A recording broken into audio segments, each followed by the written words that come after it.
ಗ್ರಾಮೀಣಾಭಿವೃದ್ಧಿ ಸಚಿವನಾಗಿ ನಾನು ಇವತ್ತಿನ ತನಕ ಕೆಲಸ ಮಾಡಿದ್ದೇನೆ. ಇವತ್ತು ನಾನು ತೀರ್ಮಾನ ತಗೊಂಡಿದ್ದೇನೆ. ನಾಳೆ ದಿನ ಮಂತ್ರಿ ಸ್ಥಾನಕ್ಕೆ ನಾನು ರಾಜೀನಾಮೆ ಕೊಡ್ತಾ ಇದ್ದೇನೆ.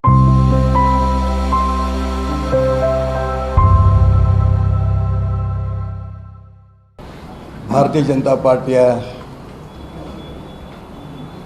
ಬೊಮ್ಮಾಯಿಯವರ ನೇತೃತ್ವದ ಸರ್ಕಾರಕ್ಕೆ ಗ್ರಾಮೀಣಾಭಿವೃದ್ಧಿ ಸಚಿವನಾಗಿ ನಾನು ಇವತ್ತಿನ ತನಕ ಕೆಲಸ ಮಾಡಿದ್ದೇನೆ. ಇವತ್ತು ನಾನು ತೀರ್ಮಾನ ತಗೊಂಡಿದ್ದೇನೆ. ನಾಳೆ ದಿನ ಮಂತ್ರಿ ಸ್ಥಾನಕ್ಕೆ ನಾನು ರಾಜೀನಾಮೆ ಕೊಡ್ತಾ ಇದ್ದೇನೆ. ನನ್ನ ಹತ್ರ ಇವತ್ತು ಸಾಯಂಕಾಲ ಮಾತನಾಡಿದರು. ಅವರು ಭಾಳಷ್ಟು ಯೋಚನೆಯನ್ನು ಮಾಡಿ ನನಗೆ ಸಂಪೂರ್ಣ ವಿಶ್ವಾಸ ಇದೆ.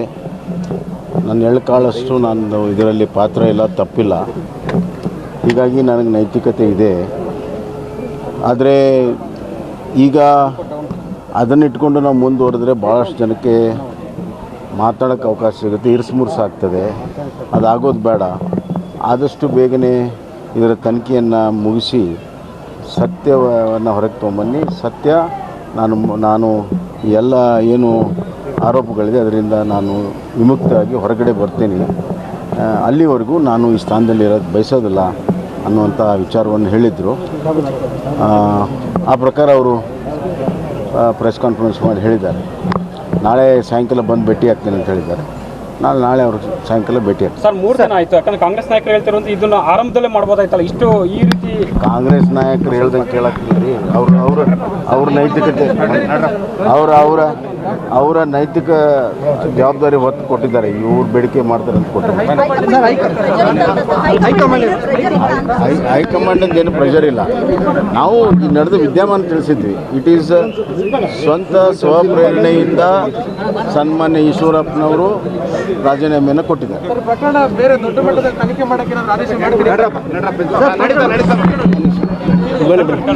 ತಡಿಯಪ್ಪ, ನೀನು ಪ್ರಾಥಮಿಕ ತನಿಖೆ ಬರಲಿ, ಆಮೇಲೆ ನೋಡೋಣ. ಇದು ಕಾಂಗ್ರೆಸ್ನ ಷಡ್ಯಂತ್ರದ ಭಾಗ ಅಂತ ತನಿಖೆಯಲ್ಲೆಲ್ಲ ಹೊರ ಬರ್ತದೆ. ತನಿಖೆಯಲ್ಲಿ ಎಲ್ಲವೂ ಬರ್ತದೆ. ನಾನೀಗ ಮಹಾನಾಯಕ ಅಂತ ಹೇಳ್ತಿದಾರಲ್ಲ ಸರ್, ತನಿಖೆಯಲ್ಲಿ ಎಲ್ಲರದು ಬರ್ತದೆ, ಸತ್ಯ ಹೊರಗೆ ಬರ್ತದೆ. ಸತ್ಯದಲ್ಲಿ ಯಾರು ತನಿಖೆಯಲ್ಲಿ ಸತ್ಯ ಹೊರಗೆ ಬರ್ತದೆ. ಸತ್ಯದಲ್ಲಿ ಯಾರ್ಯಾರ ಪಾತ್ರ ಏನಿದೆ ಎಲ್ಲವೂ ಗೊತ್ತಾಗುತ್ತೆ.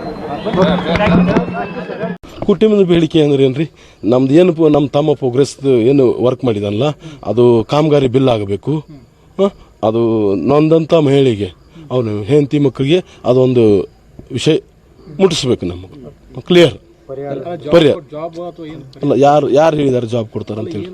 ಅಲ್ಲ, ಜಾಬ್ ಅಂತ ಯಾರು ಹೇಳಿದಾರೆ ಸರ್? ಯಾರಂತ ಹೆಸರು ಹೇಳ್ಬೇಕಲ್ರಿ ನಮಗೆ? ಈಗ ಬೆಳಿಗ್ಗೆ ಲಕ್ಷ್ಮೀ ಹೆಬ್ಬಾಳ್ಕರ್ ಅವರು ಬಂದಿದ್ರು. ಅಲ್ಲ, ನನಗೆ ಅವ್ರು ಯಾರು ಕೇಳಿದಂತ ಹೆಸರು ಹೇಳಿದ್ರೆ ನಾ ಹೇಳ್ತೇನೆ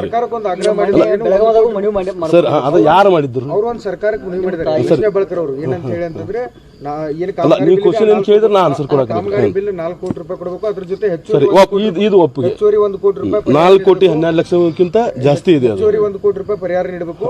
ಮತ್ತೆ ಅವರ ಪತ್ನಿಗೆ ಸರ್ಕಾರಿ ಕೆಲಸ ಕೊಡಬೇಕು. ಸರ್, ಇದು ಒಪ್ತಾ ಇದ್ದೇನೆ, ನಾನು ಒಪ್ತಾ ಇದ್ದೇನೆ. 4 ಕೋಟಿಗಿಂತ ಜಾಸ್ತಿ ಕೆಲಸದ ಕಾಮಗಾರಿ ಬಿಲ್ಲು. ಆಮೇಲೆ ಅದು ನನ್ನ ಸೋದರನ ಪತ್ನಿಗೆ ಸರ್ಕಾರಿ ನೌಕರಿ. ಎರಡನೇದು ಕಾಂಪ್ರಮಿಷನ್.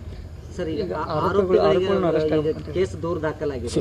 ಅವ್ರಿಗೆ ಈಗ ಅರೆಸ್ಟ್ ಆಗಿ ಈಗ ರಾಜೀನಾಮೆ ಕೊಟ್ಟೋದ್ರ ಮುಗಿತಾ ಅಥವಾ ಏನಾದರೂ ಅವ್ರು ಅರೆಸ್ಟ್ ಆಗ್ಬೇಕಂತೀರಾ ಅಥವಾ ನಾವು FIR ಅಲ್ಲಿ ದಾಖಲು ಮಾಡಿವಿ ಅಂದ್ರೆ 3 ಜನ ಮೆನ್ಷನ್ ಇದೆ. A1, A2, A3.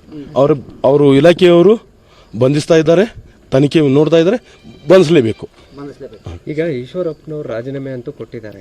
ಆದ್ರೆ ನಿಮ್ಮ FIR ನಲ್ಲಿ ಅವರು A1 ಆರೋಪಿ. A1, A2, A3 ಅಲ್ಲ ಸರ್. 3 ಜನ ಆರೋಪಿ ಇದ್ದಾಗ 3 ಜನ ಬಂಧಿಸಿದ್ರೆ ಅದು FIR. A1 ಅಂತ ಯಾಕೆ ತಗೋತಾರೆ ನೀವು? A1, A2, A3 ಅಂತ ಹೇಳ್ಬೇಕಲ್ಲ ನೀವು. A1 ಅಂತ ಅಷ್ಟೇ ಹೇಳ್ತಿದ್ದಾರೆ ನೀವು. A1, A2, A3 3 ಜನ ಬಂಧಿಸಿದ್ರೆ ಅದು FIR. ಯಾರು